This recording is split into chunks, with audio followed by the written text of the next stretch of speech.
Hey everyone, welcome back to another episode of Red Dog Projections. I'm Lucas, and unfortunately Eric couldn't make it today, but he'll be back tomorrow.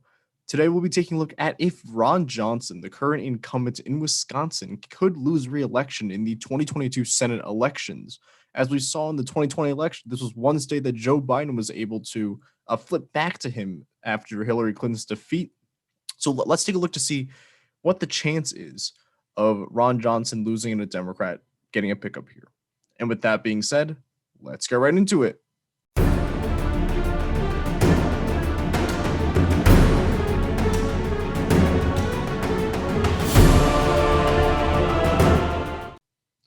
So I'll first preface this by saying that Ron Johnson has not yet announced if he was going to be going to be running for re-election or not. At the moment, he said he was leaning towards not running, but President Trump is very much pushing him a lot to run. So Ron Johnson is a pretty connected to Trump candidate. He is very, very loyal to him, which is interesting considering that Wisconsin is more of a purplish state, and Trump's not too popular there. But Ron Johnson seems to be the main guy that everyone's waiting for. Mike Gallagher is another potential candidate we might see run if Ron Johnson doesn't run. But for this video, let's just take a look at Ron Johnson in particular.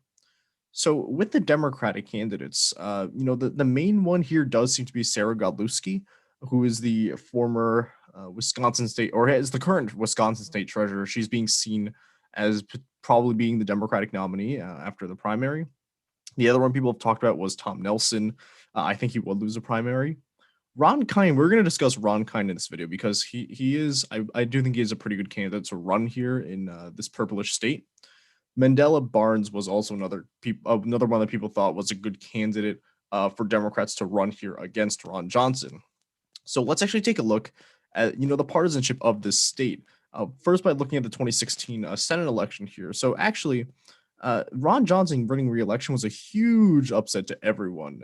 Every single poll basically had him winning, and this kind of reminds me of the 2020 main Senate election. But basically, everyone had him winning. And everyone also had Hillary Clinton winning the state as well. But Ron Johnson did end up defeating Russ Feingold. And let's take a look specifically in these counties. He performed, Ron just didn't perform that well in the Driftless area, which is this area right here, which is interesting because as you'll see in a later part of this video, is that Joe Biden actually performed not that well in the Driftless area. So it's interesting to see that Russ Feingold, the Democratic candidate here, was able to do pretty well in the Driftless area, but still lost. It looks like the WOW counties did go heavily to Ron Johnson, which is no surprise. And I do believe that Donald Trump helped carry Ron Johnson to victory here because of that right-wing populist rhetoric. It works very well in rural areas, and we saw rural areas take a pretty strong turn towards Ron Johnson in this election.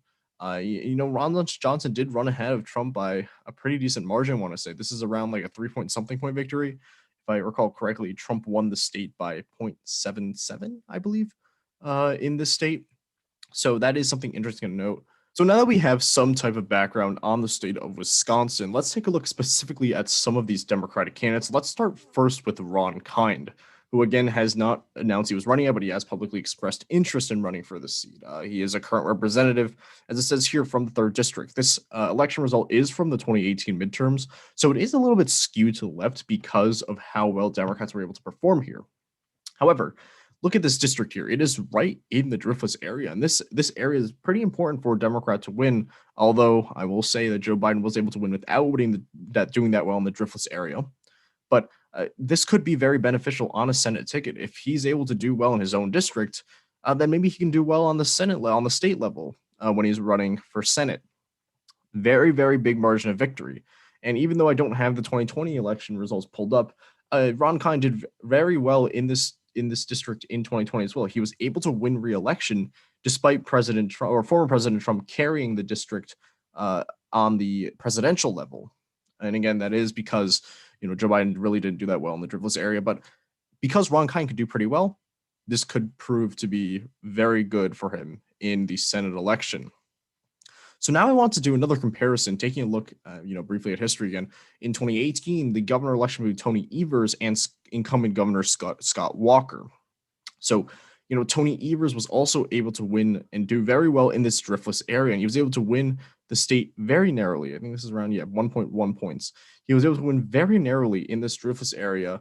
But what really held Tony Evers back was Scott Walker's strength in the rural areas, which is because of, again, the right-wing populism that the Republican Party has turned to, allows them to very much outperform in these rural areas. So again, I think the best bet for Democrats here is they want to be going for a candidate that can do well in the driftless area. And I do believe Ron Kind can do pretty well. And I also think that Sarah Godlewski can do pretty well too, looking at their past elections as well. So Ron Johnson could be in some trouble potentially because they do pretty well in these driftless areas. Unfortunately, we don't have any polling out, so we don't really have any hard numbers. But even polling in Wisconsin, I got to say, is not really that accurate from previous elections, especially in 2020. But still, it's very important to note the importance of having a candidate that's good in the driftless area. So let's take a look again at the 2020 election. As I mentioned earlier, and as I believe God of Politics also mentioned in one of his previous videos, talking about how the way Biden was able to win was very surprising to many people. A lot of people expected Joe Biden to win back a lot of this driftless area, but he actually wasn't able to win through that. In fact, he was able to win due to improvements in these upper areas here and also in these WOW counties. These three counties here: Washington, Ozaukee, and Waukesha. I'm sorry, I think I butchered those pretty badly. But he was able to win because of these swings in the more, suburban, which is obviously expected because Joe Biden does very well in the suburbs, but also these more rural areas as well. So if they do choose to run a more Joe Biden type of candidate that can pick up and do well in these more, rural areas, I mean, that could be also a possible route to victory as well. But I do personally think that the best bet is probably going for someone that's good in the driftless area.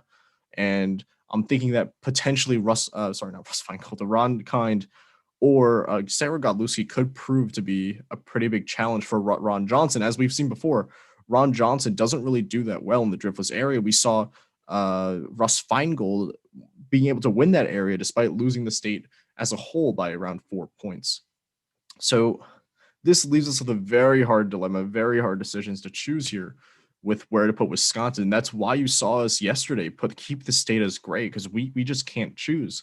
It's a huge toss-up, and we really can't decide. It can really go either way, because Ron Johnson. Oops, I realized I had Hawaii red, but it really comes down to how well the candidate can do in some of these counties. Improving, getting turnout out for them in many of those counties, like the WOW counties and the driftless area.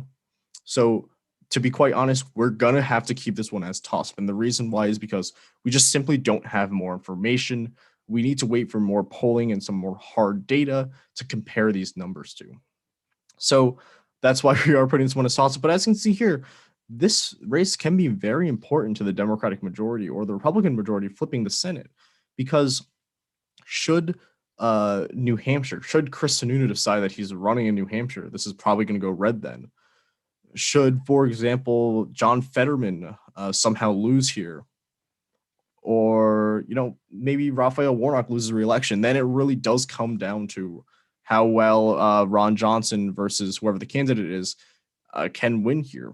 But again, we really don't know yet. First of all, if Ron Johnson is running for re-election, I think that if Ron Johnson chooses not to run for re-election, I think the chance of Republicans winning here does go down because they can't really get that big of a candidate with name recognition.